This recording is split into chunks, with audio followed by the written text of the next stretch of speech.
Hello students, good morning. Today in 12th class mathematics we are continuing with our exercise on application of derivatives.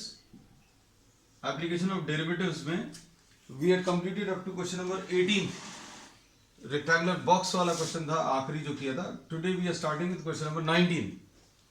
Question number 19 में show that of all the rectangles inscribed in a given fixed circle,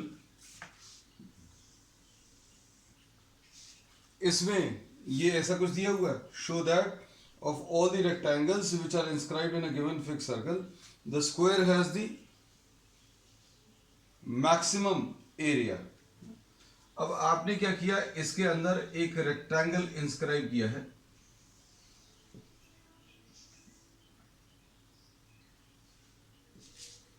और इसमें ये prove करना है कि इसका area अगर maximum करना है. देखो बहुत सारी पॉसिबिलिटीज है.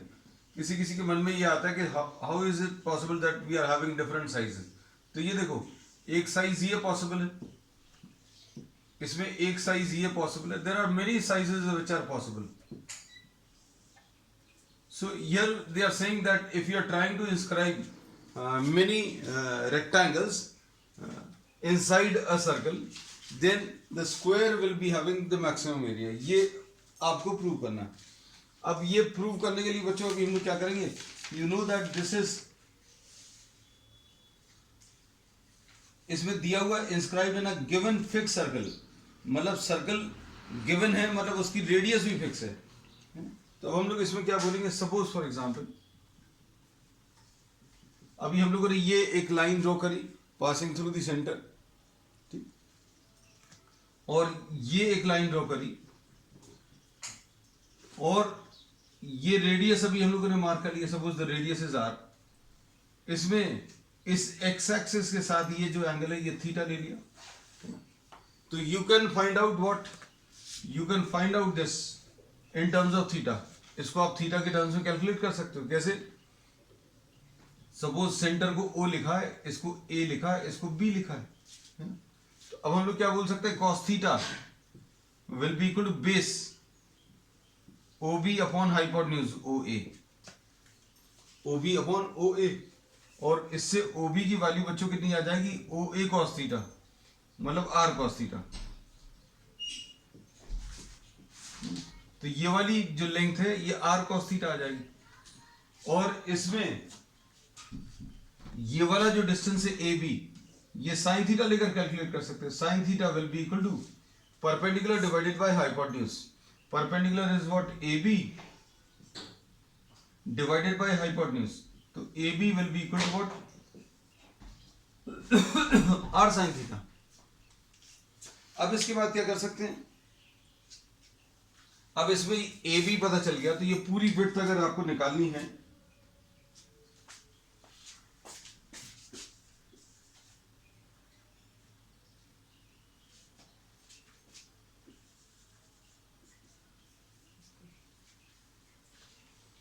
अब इसमें ए बी जो है ये आपको मालूम है आर साइन थीटा, और ये भी कितना है, आर साइन थीटा. तो विड्थ पता चल गई, विड्थ ऑफ द रेक्टेंगल ये अभी हम लोगों को आर के टर्म्स में पता चल गया. और ये कितना आ जाएगा, this will be equal to r sine theta.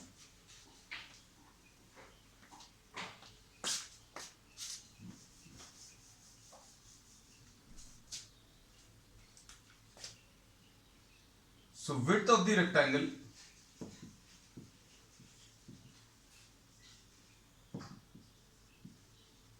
will be equal to r sin theta. अब ये r cos theta, ये भी r cos theta. तो length of the rectangle, length of the rectangle will be equal to what, r cos theta. तो ये अभी हम लोग को पता चल गया, this is what, r cos theta. ये r cos theta है और ये r cos थीटा है. तो ये कितना आ जाएगा, 2r cos थीटा. कुछ गलत लिख दिया है, r sin theta plus r sin theta, 2r sin theta. बोला सही था, गलत लिख दिया. Width of the rectangle will be 2r sin theta. और ये लेंथ ऑफ द रेक्टेंगल ये r cos थीटा है बच्चों, इतना. और ये वाला भी r cos थीटा है. तो total length of the rectangle r cos theta plus r cos theta, 2r cos theta. तो इसमें लेंथ और ब्रेड्थ दोनों पता चल गई, तो एरिया कितना आ जाएगा, लेंथ इनटू ब्रेड्थ। इसको अच्छे से समझना क्या किया अभी हम लोगों ने। We have drawn this x and y axes. ये सिर्फ इसलिए ड्रॉ किया क्योंकि आप अलग अलग साइज के अगर रेक्टेंगल लेंगे तो उनकी ब्रेड्थ और लेंथ अलग आएगी। अब इसमें क्या कर सकते हैं, जैसे सपोज फॉर एग्जांपल इसके लिए थीटा ये आएगा। अगर आपने ऐसा कुछ लिया होता तो इसके लिए थीटा की वैल्यू ये ज्यादा आती। तो थीटा वेरिएबल के टर्म्स है, थीटा वेरिएबल के टर्म्स है, और आर जो फिक्स है उसके टर्म्स में अभी हम लोग लेंथ और ब्रेड्थ निकाल रहे हैं। तो ये आर साइन थीटा आया तो ब्रेड्थ कितना आ जाएगा, 2r साइन थीटा। ये r cos थीटा आया तो लेंथ जो है 2r cos थीटा।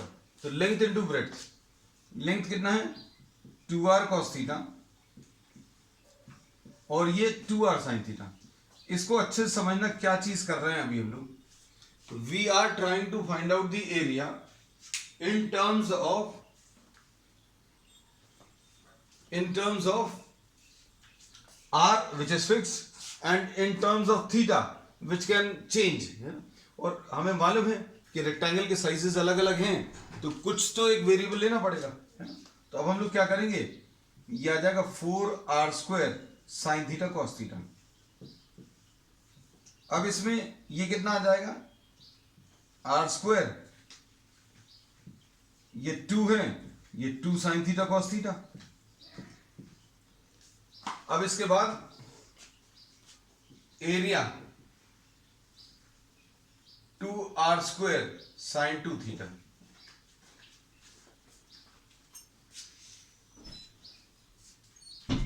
अब इसके बाद प्रॉब्लम में क्या पूछा है, प्रॉब्लम में मैक्सिमम एरिया के बारे में पूछा है ना। तो एरिया मैक्सिमम अगर करना है तो d a by d theta is equal to 0 ले लो। तो theta is the only variable in area, तो इसका डेरिवेटिव कितना आ जाएगा 2r² साइन 2 थीटा का कितना आ जाएगा बच्चों 2 cos 2 theta is equal to 0, यानी cos 2 theta is equal to 0, यानी 2 थीटा की वैल्यू कितनी आ जाएगी, 2 theta will be equal to what 90 degrees. और वैल्यूज ट्रिग्नोमेट्रिकली तो पॉसिबल है लेकिन बाकी किसी तरीके से पॉसिबल नहीं है। जैसे सपोज फॉर एग्जांपल 2 थीटा की वैल्यू 90 डिग्रीज है, 270 भी ले सकते हैं, तो इसमें 270 यानी 135 आ जाएगा। So we are not at all interested in trigonometry at this stage. तो थीटा की वैल्यू बच्चों कितनी आ गई 45 डिग्रीज, थीटा की वैल्यू 45 आ गया। अब इसके बाद आपको अगर लेना है तो ये 270 डिग्री से एक और मार्क कर सकते हो, तो इसके लिए 135 आएगा, है। अब इसमें नेक्स्ट काम क्या है बच्चों, देखो ध्यान से।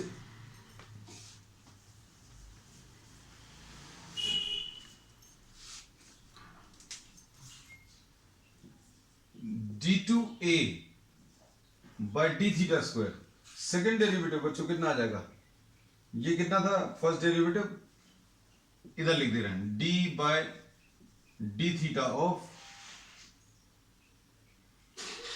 4r² cos 2 theta. तो ये आ जाएगा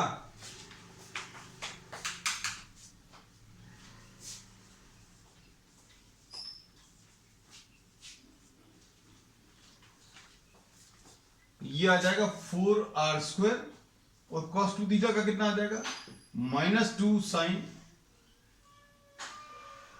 2 थीटा। अब इसमें थीटा की वैल्यू π/4 रख लो, थीटा की वैल्यू π/4 अगर आप रखोगे थीटा इज इक्वल टू π/4 पर बच्चों सेकेंड डेरिवेटिव नेगेटिव आ जाएगा। क्यों, क्योंकि साइन 90 डिग्री साइन 91 होगा और ये नेगेटिव साइन है तो आंसर नेगेटिव। इसमें सेकेंड डेरिवेटिव की exact value does not matter, what matters is positive आ रहा है कि नेगेटिव आ रहा है। तो अब हम लोग बोलेंगे second derivative maximum, second derivative negative है मतलब एरिया मैक्सिमम है। अब एरिया मैक्सिमम कब है बच्चों, area is maximum for theta is equal to 45 degrees. अब theta is equal to 45 degrees इसमें रख दो तो विड्थ मिल जाएगी ये कितनी आ जाएगी 2r/√2 और लेंथ कितनी आ जाएगी 2r, क्योंकि थीटा की जगह 45 रखोगे तो 1/√2 आ जाएगा, इधर भी 45 रखोगे तो 1/√2, तो 2r/√2 and 2r/√2. So we say that the area of this rectangle will be maximum, area of the rectangle will be maximum when theta is equal to 45 degrees. अब theta is equal to 45 degrees रखने पर width कितनी आ गई 2r/√2 और length कितनी आ गई 2r/√2, है ना. तो 2r/√2 अगर ये आ गई, ये 2r/√2 आ गई, मतलब स्क्वायर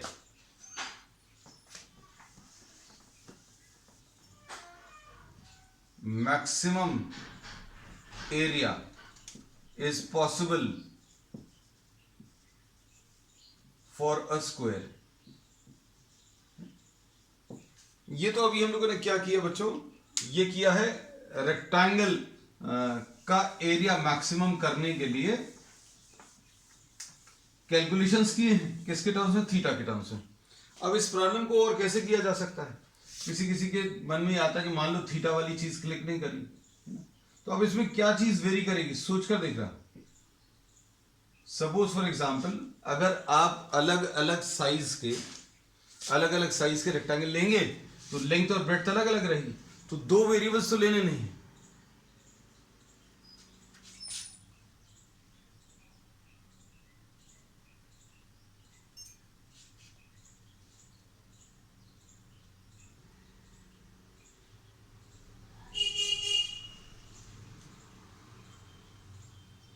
अब इसमें क्या कह सकते हैं, ध्यान से देखना.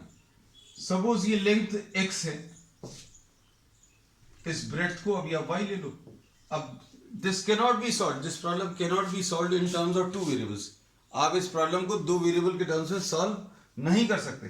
तो अभी हम लोग क्या करेंगे, इसको सिंगल वेरिएबल में कन्वर्ट करेंगे. सिंगल वेरिएबल में कन्वर्ट करने के लिए तरीका क्या है, आप इसको r ले लो, है ना, और रेडियस तो फिक्स है, ये दिया हुआ है. और देखो कैलकुलेशंस आसान करने के लिए आप लेंथ को 2x और ब्रेड्थ को 2y ले लो, ऐसा भी कर सकते हैं.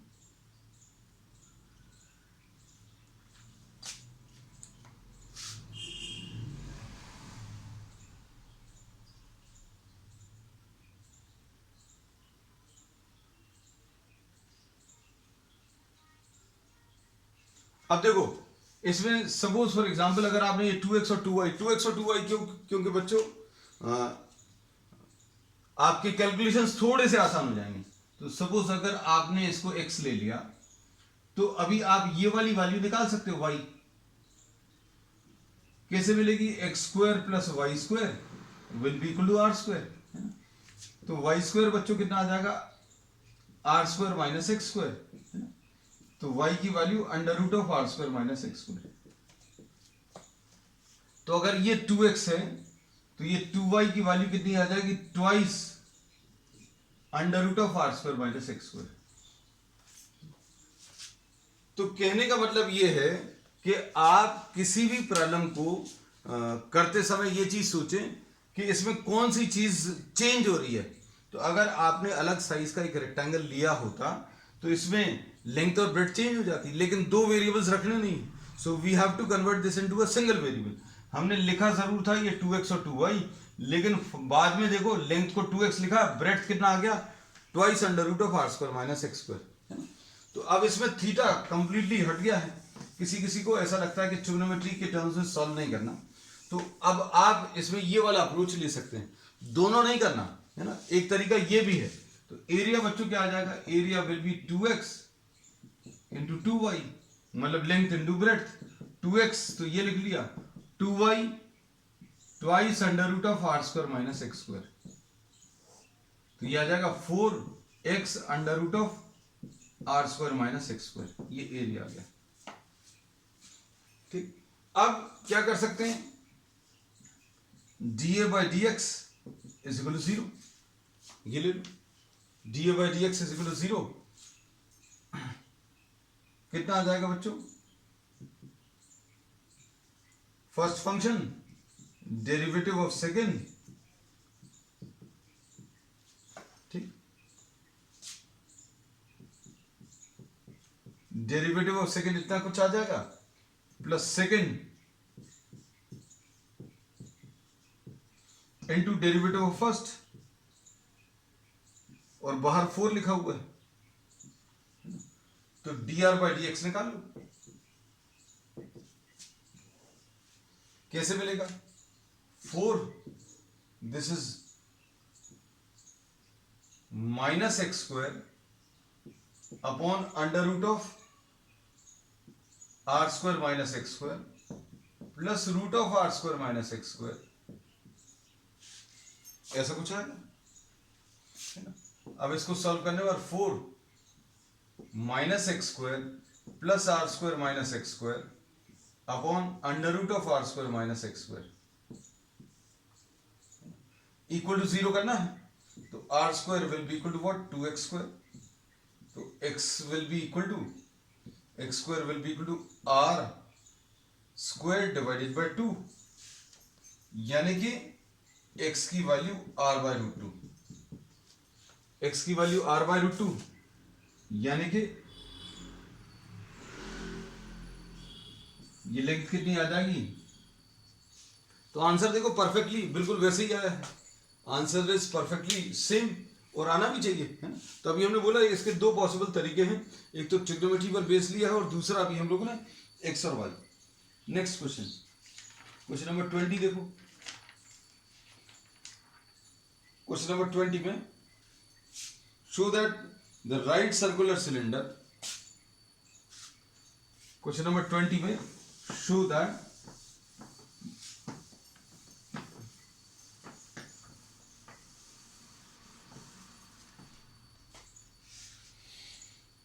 Right circular cylinder of given surface area.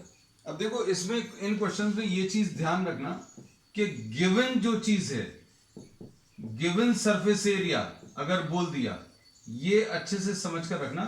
Given surface area मतलब सरफेस एरिया जो है वो कांस्टेंट है। जो भी चीज गिवन बोला, जैसे पिछले प्रॉब्लम में बोला गिवन रेडियस, तो रेडियस कांस्टेंट, यहां पर सरफेस एरिया इज गिवन, और वॉल्यूम को मैक्सिमम करना है, वॉल्यूम को बच्चों मैक्सिमम करना है, और इसमें शो करना है that height is equal to the diameter of the base. अब इसमें देखो वॉल्यूम को अगर मैक्सिमाइज करना है तो वॉल्यूम कितना आ जाएगा, πr²h, है ना। ये तो फॉर्मूला होता है वॉल्यूम का, सिलेंडर का। सिलेंडर का रेडियस बच्चों अभी हम लोगों ने r ले लिया और ये h ले लिया। अब सरफेस एरिया कैसे, सरफेस एरिया होता है बच्चों क्या, सिलेंडर का 2πrh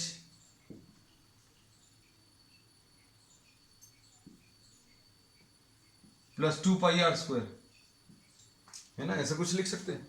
लेकिन ये पूरा प्रॉब्लम जो अभी हम डायमीटर के टर्म से सॉल्व कर ले रहे हैं। डायमीटर के टर्म से क्यों, देखो क्योंकि डायमीटर ही कुछ कैलकुलेट करना है, या डायरेक्टली रेडियस में भी करोगे कोई दिक्कत नहीं। अब इसमें देखो प्रॉब्लम को फिर से अच्छे समझना, वॉल्यूम जो है πr²h है, इसमें दो चीजें चेंज हो सकती हैं, रेडियस भी चेंज हो सकता है, हाइट भी चेंज हो सकती है। तो अभी आपको क्या करना पड़ेगा, इसमें किसी एक वेरिएबल के टर्म से प्रॉब्लम को सॉल्व करना पड़ेगा। अब यहां पर ये सरफेस एरिया जो है, ये याद रखना है, ये देखो सरफेस एरिया जो है बच्चों ये कांस्टेंट है। तो अब देखो इसका क्या यूज करने वाले हैं, इसका यूज ये करने वाले हैं कि we will be finding out the value of h from this relation. कैसे, s इज इक्वल टू क्या लिखें, पाई इंटू डी लिख लें। क्यों, क्योंकि ट्वाइस रेडियस डायमीटर के बराबर आएगा। अब इधर पर कैसा लिखेंगे बच्चों, पाई डी, तो ये हो गया पाई हो गया, ये डी हो गया और ये h हो गया, और plus 4r² into pi divided by 2। क्या किया अभी हम लोगों ने, समझ में आ गया, ऊपर नीचे 2 से मल्टीप्लाई क्यों किया, देखो पाई डी एच आया प्लस 2r का whole square into pi divided by 2, यह आ जाएगा पाई डी प्लस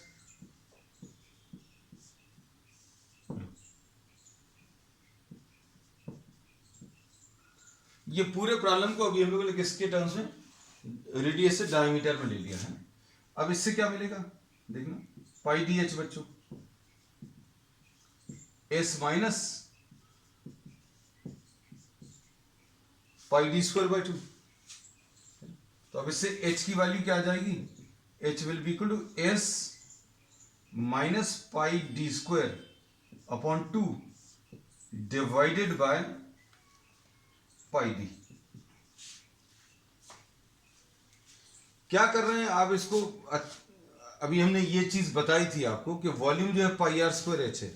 अगर आप अलग अलग साइज के सिलेंडर्स लेंगे, अलग अलग साइज के सिलेंडर्स लेंगे, उनका सरफेस एरिया कांस्टेंट है, तो वॉल्यूम किसके ऊपर डिपेंड कर रहा है, रेडियस और हाइट के ऊपर डिपेंड कर रहा है। इसको भी बच्चों एक काम करते हैं, अभी हम लोग कैसा लिख ले रहे हैं इसको, pi D square by 4 into H. इसको भी अभी हमने डायमीटर के टर्म्स में लिख लिया। तो अभी हमने बोला वॉल्यूम किसके ऊपर, रेडियस और हाइट के ऊपर डिपेंड कर रहा है, यानी कि डायमीटर और हाइट के ऊपर। तो ये दो वेरिएबल का जो प्रॉब्लम है, इसको एक सिंगल वेरिएबल के प्रॉब्लम के टर्म्स में चेंज करेंगे। अब कैसे चेंज करेंगे उसको अच्छे समझना। देखो वॉल्यूम कितनी है, पाई डी स्क्वायर बाय 4 है, इंटू एच है, तो एच की ये वाली वैल्यू इसमें सब्स्टिट्यूट कर दे रहे हैं। इससे क्या आएगा देखो जरा ध्यान से, S minus pi D square bye 2 divided by pi D, ऐसा कुछ आ जाएगा, है ना। इसमें क्या किया है, इस सिंपल से रिलेशन में अभी हम लोगों ने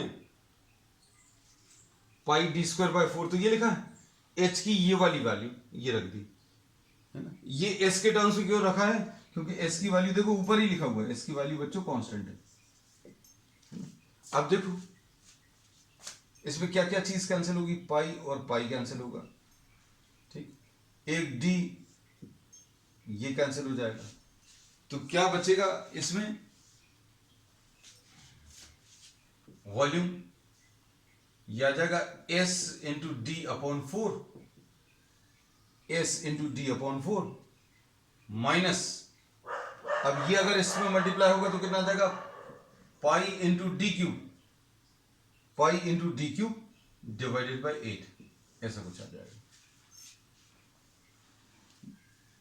तो अब इसके बाद क्या करेंगे, dv derivative of volume with respect to the variable. अब इसमें वेरिएबल क्या है, एस तो कांस्टेंट है, सरफेस एरिया कांस्टेंट है, तो मतलब सिर्फ वॉल्यूम जो है, volume is depending only on d in this relation. इस रिलेशन में डी के ऊपर डिपेंड कर रहा है, तो डीवी बाई डी टी मतलब derivative of volume with respect to diameter कर लो। तो ये कितना आ जाएगा बच्चों, देखो एस अपॉन 4 डायमीटर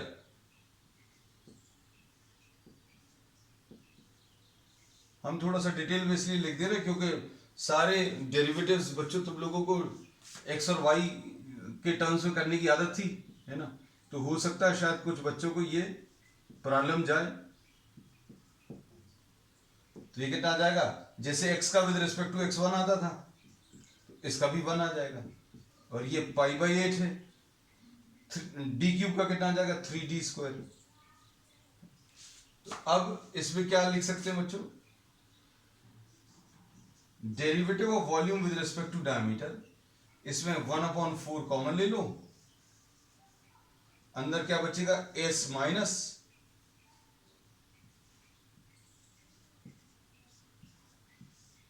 और इसको इक्वल टू 0 कर दो। क्यों, फर्स्ट डेरिवेटिव 0 होना चाहिए मैक्सिमम या मिनिमम वैल्यू के लिए। अब यहां पर सॉल्व कर देना है,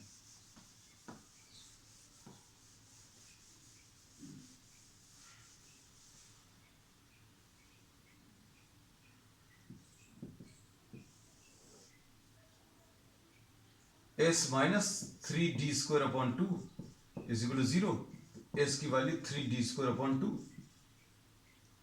अब s की वैल्यू वापस सब्स्टिट्यूट कर लो, s की वैल्यू कितनी थी, ये पाई डी एच था प्लस ये सॉल्व करने पर कितना आया था बच्चों, पाई डी स्क्वायर बाय 2। इसको इधर लाकर इधर ट्रांसफर कर लो, 3d square upon 2 minus pi D square upon 2 is equal to pi d h. इसमें पाई डी स्क्वायर इधर आ जाएगा और इधर कितना आ जाएगा, पाई डी एच। इसमें पाई और पाई कैंसिल होगा, डी और डी कैंसिल होगा, तो d will be equal to h. यही आपको प्रूव करना था कि क्या चीज प्रूव करनी थी कि मैक्सिमम वॉल्यूम वाला जो सिलेंडर रहेगा उसमें diameter will be equal to height. अब मैक्सिमम है कि नहीं ये चेक करना पड़ता है बच्चों, जो अपन ने चेक नहीं किया वो अभी आप सेकंड डेरिवेटिव टेस्ट से निकाल सकते हो। सेकंड डेरिवेटिव इसका कितना आ जाएगा, d2v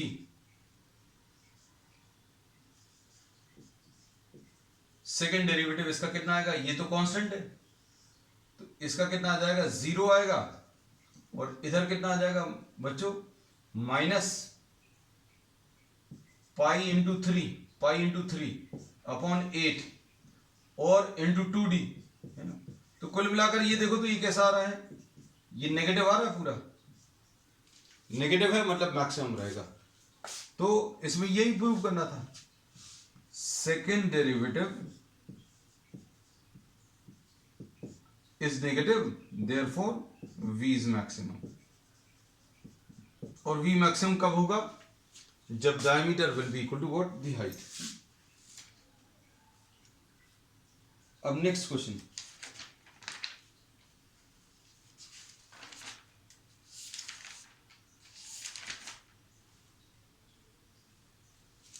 show that the right circular cylinder of given surface area। Questions को अच्छे से समझना, ये थोड़े से अलग हैं as compare to the previous problems.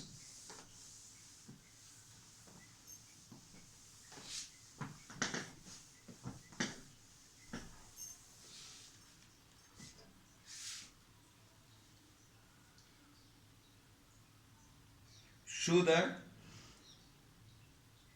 of all the closed cylinders of a given volume। अब इसमें यहां पर क्वेश्चन नंबर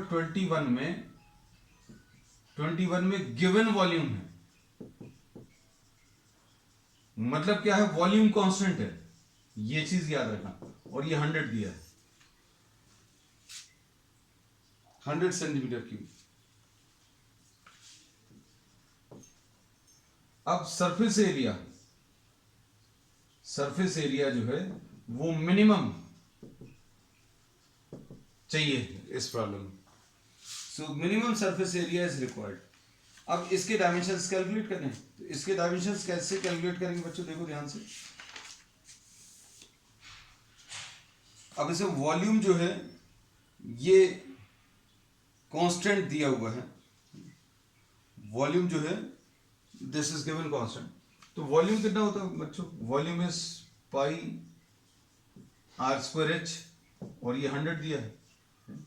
तो अब हम लोग क्या बोलेंगे, h will be equal to 100 divided by pi are square. Surface area निकाल लो, जो भी चीज गिवन है उसको कांस्टेंट ले लेना। अब इसमें तो दिया ही हुआ 100, तो इसमें भी आप कुछ रख नहीं पाओगे। सरफेस एरिया कैसे मिलेगा, 2 pi R H plus 2 pi are square. 2 pi R H की value 100 upon pi are square plus 2 pi are square. अब ये जो स्टेप है ये बहुत इंपॉर्टेंट रहती है, क्यों, क्योंकि अभी आपने क्या किया है, इसमें r और h दो वेरिएबल्स हैं, you have converted this into single variable. अब ये पूरा का पूरा r के टर्म्स में चेंज हो गया। अब क्या करेंगे, इसमें 200 upon r plus 2 pi are square s की वैल्यू। अब क्या करेंगे, ds by D r is equal to 0, derivative of surface area with respect to r। अब इसका डेरिवेटिव कैसे मिलेगा, d by D R of, ये कैसे मिलेगा, 200, इसको r टू द पावर -1 लिख लो, plus 2 pi D by D R of R square. तो कितना आएगा बच्चों ये -1 into 200 divided by R to the power -1 आ जाएगा डेरिवेटिव लेने पर, R to the power -2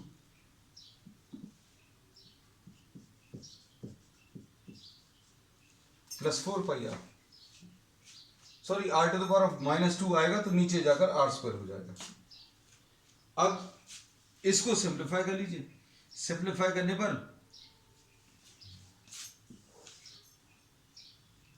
4 pi are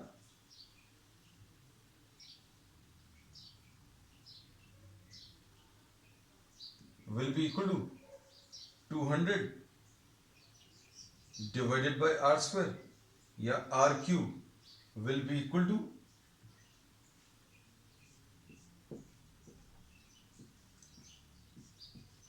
50 divided by पाई, है ना। तो इससे r की वैल्यू कितनी आ जाएगी बच्चों 50 upon pi to the power of क्या 1/3। ये r की वैल्यू आ गई।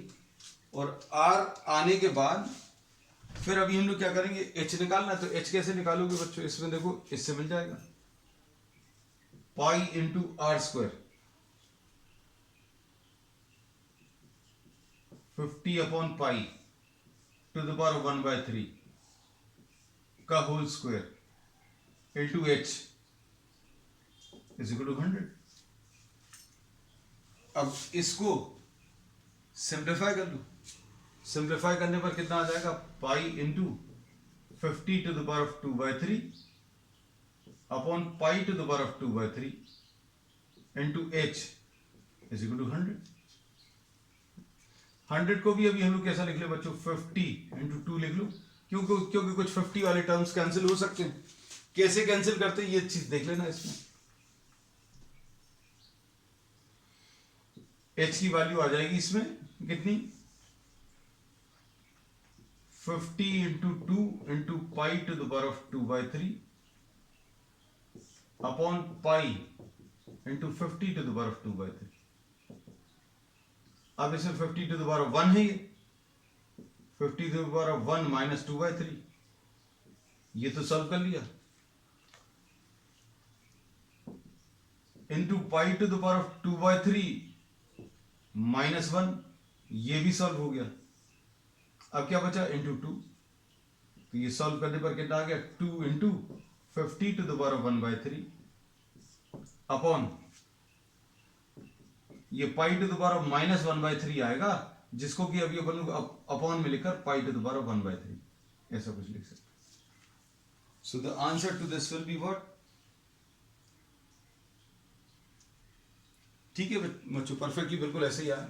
सो the answer to this is h is equal to 2 into 50 to the power of 1/3 upon pi to the power of 1/3, और इसको सॉल्व करके 2 इंटू 50 अपॉन पाई ऐसा कुछ आता है। अब इसमें आपको अगर सेकेंड डेरिवेटिव टेस्ट भी अगर करना है तो सेकेंड डेरिवेटिव टेस्ट कर लेना। सेकेंड डेरिवेटिव टेस्ट में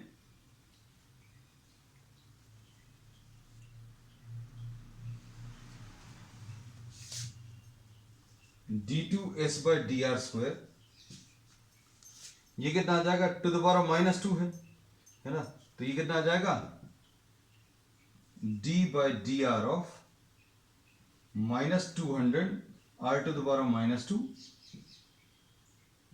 प्लस इसका तो डायरेक्टली लिख लें 4 पाई, है ना। तो अभी ये कितना आ जाएगा, ये आ जाएगा 400 अपॉन आर क्यूब प्लस 4 पाई, है ना। तो कुल मिलाकर ये r की कुछ भी वैल्यू रखोगे तो पॉजिटिव ही आने वाला है। और r ये d2s bye D R square बच्चों अगर पॉजिटिव आया मतलब क्या है s विल बी मिनिमम, और मिनिमम सरफेस एरिया वाले सिलेंडर के आपको डायमेंशंस कैलकुलेट करने थे।